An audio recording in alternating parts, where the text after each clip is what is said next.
l'Afrique se retrouve en première ligne des répercussions de cette crise.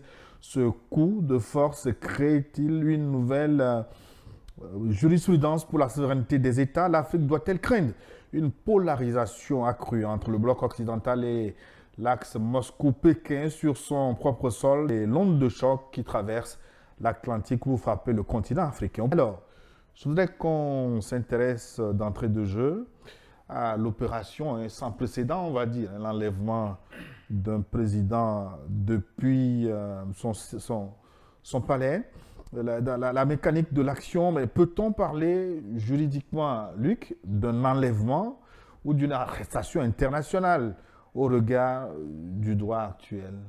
Non, je pense que c'est Donald Trump qui peut répondre à cette question, à vrai dire. Vous savez, le président Trump est connu quand même comme un monsieur qui a toujours brisé les codes du conformisme, quelqu'un qui s'affranchit toujours de l'establishment. Il crée son monde, il est dans une sorte de bulle, à vrai dire. Et quand vous regardez un peu son parcours, vous comprenez qu'il ne s'est jamais donné de limites. Et le palier qu'il vient de franchir avec cet enlèvement quand même grossier du président vénézuélien nous montre clairement que le monde est en danger. Parce que là, il a piétiné littéralement le droit international, il a violé la souveraineté d'un État entier, et de ce fait-là, lui-même, il affirme avec beaucoup de joie et de gaieté que ce qui est arrivé à Maduro peut arriver à d'autres dictateurs, à d'autres chefs d'État. Autrement dit, il est convaincu que dans sa position de président de la plus grande puissance du monde, il a donc les pleins pouvoirs pour dicter sa loi à l'humanité dans son ensemble. Je pense que c'est une situation qui est quand même inquiétante. Mais au-delà même de l'inquiétude, elle est interpellante. Elle doit interpeller justement, vous avez dans votre introduction parlé de l'Afrique, oui, elle doit interpeller les dirigeants africains pour qu'ils comprennent que cette question de droit international ne représente absolument rien aux yeux de ceux-là qui ont l'arme, qui ont la bombe et qui considèrent que le monde doit leur appartenir. Contre ceci, il n'y a pas autre chose que de manifester une certaine solidarité, une certaine mutualisation des énergies et des forces pour pouvoir contrer ces gens qui se déchaînent littéralement pour des questions d'intérêt. Donc le Venezuela, tout le monde sait que c'est le pays qui est doté de plus de gisements pétroliers, qui a un potentiel inouï.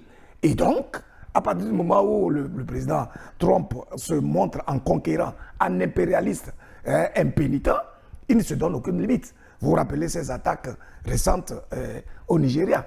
Et comme par hasard, un pays pétrolier aussi. Donc on comprend son état mental et il n'est pas seul. Tous les conquérants, tous les impérialistes ont alors la liberté aujourd'hui de recommencer à contre-attaquer ou attaquer littéralement les États qui ne sont pas suffisamment solides, ne sont pas suffisamment construits. Excellence, Sagoyou Kegewe, je vous vois très abattu. C'est vrai qu'il y a eu par le passé, en 1989, le cas Manuel Antonio Noriega Moreno. Mais ce qui s'est passé samedi-là, dans l'histoire du monde, c'est très rare. Hein?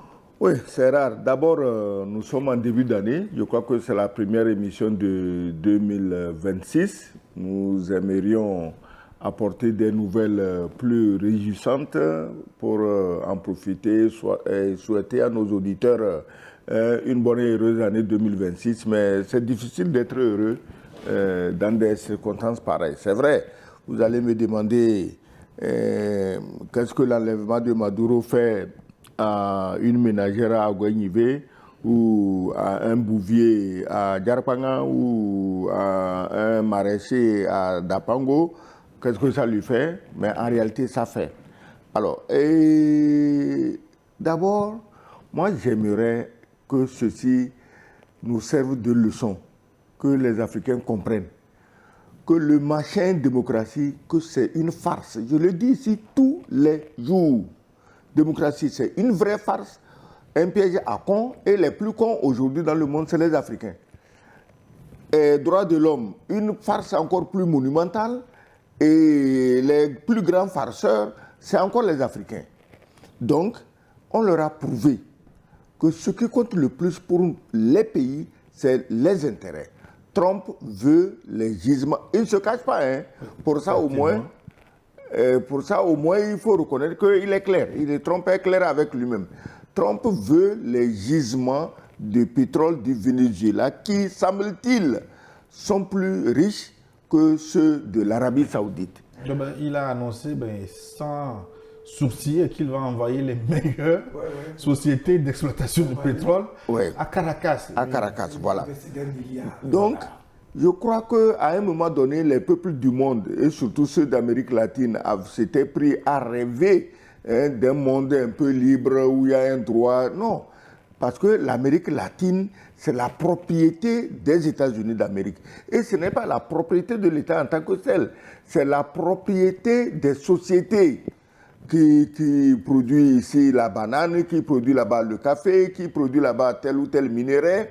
Donc, Trump nous a montré, avec ce qui s'est passé ce week-end, qu'en réalité, tous les pays du monde doivent s'attacher à défendre leurs intérêts.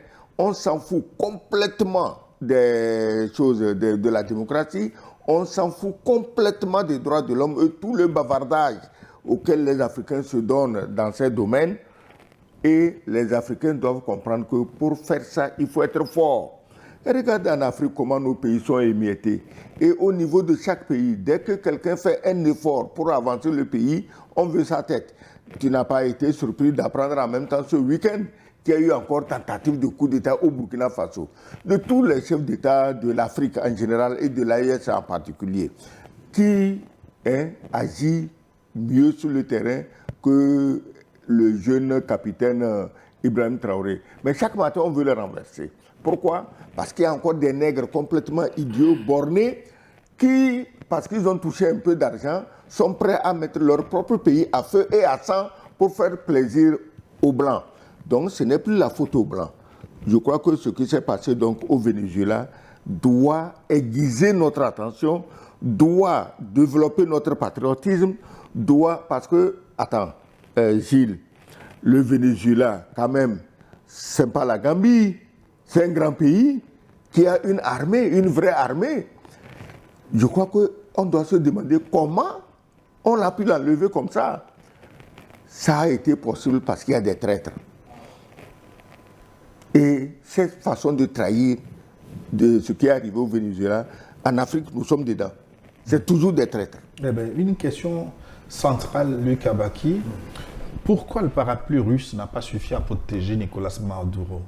Mais la Russie elle-même doit se protéger.